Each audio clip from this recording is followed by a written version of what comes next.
Long before cities, kings, and wars, humans lived free. They moved across wide lands, hunting animals, gathering fruits, and drinking from rivers older than time. Every day was a risk, but every night they were still their own masters. There were no rulers, no walls, no chains. But then, something changed. No one can say the exact moment. Maybe it was when someone noticed a plant growing from a dropped seed. Maybe it was when a group stayed near a field instead of moving on. What began as a small discovery soon became the first step toward the greatest mistake in human history. At first, farming looked like a miracle. More food, more security, a promise that no child would starve. But hidden inside this promise was a shadow. Farming tied humans to the land. It demanded endless work. It created rules, borders, and ownership. And once humans took this path, they could never go back. That single choice, the choice to stay and farm, would shape every future war, every crown, every empire. It was a decision that promised life but carried a cost humanity still pays today. The shadow of that choice still follows us. It began with something so small, a seed. To the first farmers, it looked harmless, even holy. A seed could be planted, watered, and in time it gave back food. To hungry families, it seemed like magic. But what they did not see was that every seed carried a hidden chain. Hunting and gathering had given humans freedom. They followed the seasons, lived with the land, and walked away when it grew harsh. But farming forced them to stay. Fields needed care every sunrise.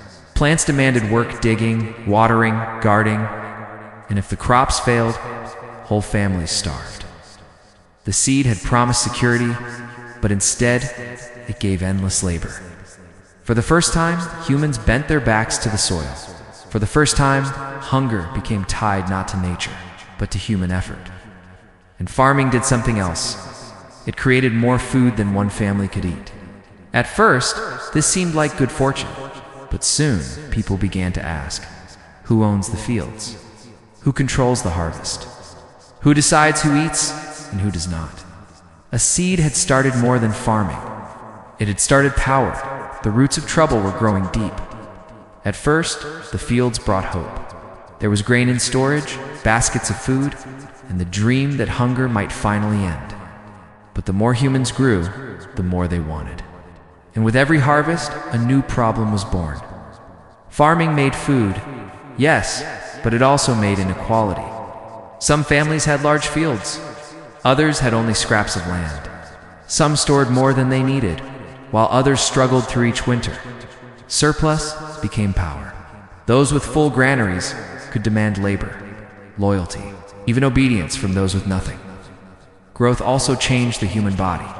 Farming meant long hours in the sun, bent backs, aching joints. Diets became less rich, teeth rotted faster, sickness spread easier.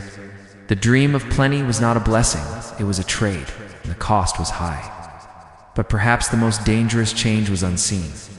With food stored away, people began to plan beyond seasons. They built bigger, gathered more, and prepared for tomorrow instead of today. And soon, tomorrow was never enough. The price of growth was not just labor. It was greed, hunger without end, and the birth of a new change, ambition. Episode 4.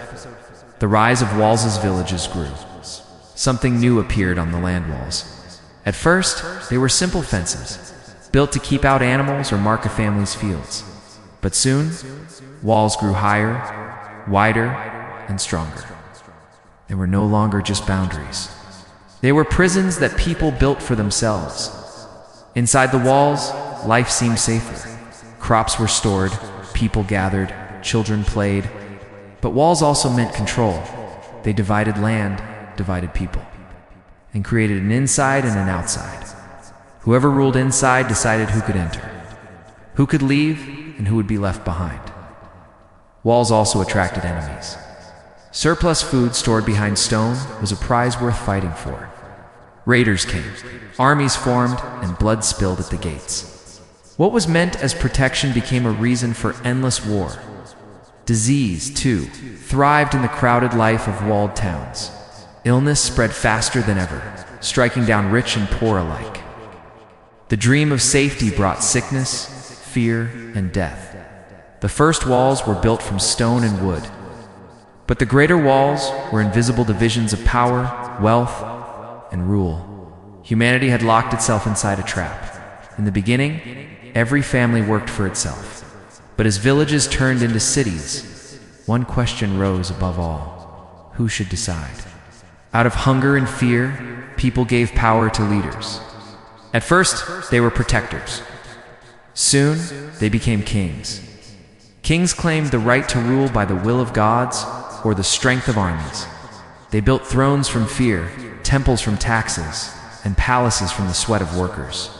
What was once shared now belonged to the few. Grain filled royal storehouses, while common families struggled for scraps. With kings came laws, and with laws came punishment. The strong ruled the weak, not with kindness, but with force. Slavery grew. Armies marched. Blood was taken to protect crowns no one asked for. The crown grew heavier, but not on the king's head. It weighed on the backs of those who carried stones, bent in fields, and gave their lives in war. The mistake had grown larger than seeds and walls. Now it wore a crown of gold, and its shadow stretched across every land. Humanity was no longer free. It was ruled. Once humans fought only to survive, to protect their families. But under kings and crowns, war became something else. It was no longer survival. It was greed. Armies marched not for food, but for land.